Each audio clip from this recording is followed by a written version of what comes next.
Efek kasus Supriyani, ramai beredar video parodi guru ogah menegur anak didiknya saat berada di sekolah.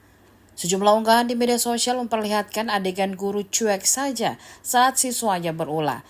Dinarasikan pengajar memilih diam saja karena tak mau dapat masalah, bahkan dipolisikan dan berakhir di penjara.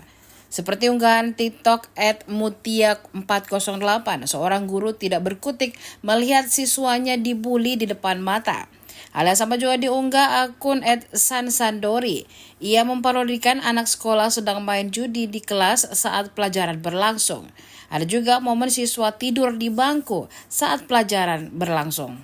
Tidak ketinggalan ada parodi anak SMP sedang merokok saat jam sekolah di depan umum. Namun sang guru yang melihat tidak menegur sama sekali. Diketahui tren ini bermula saat guru honorer di Konawe Selatan Supriyani viral di media sosial.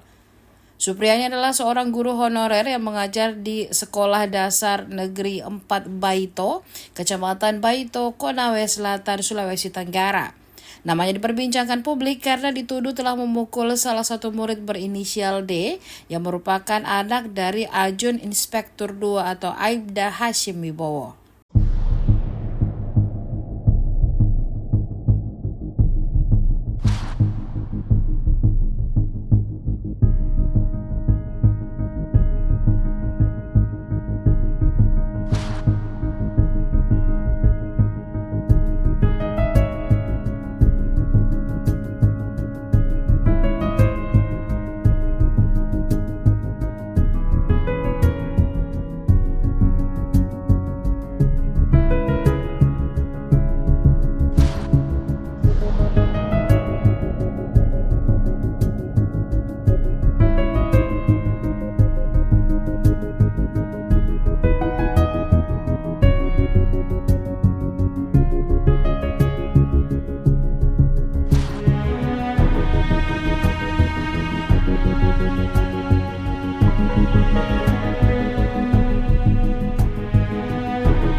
Download Tribun X sekarang, menghadirkan lokal menjadi Indonesia.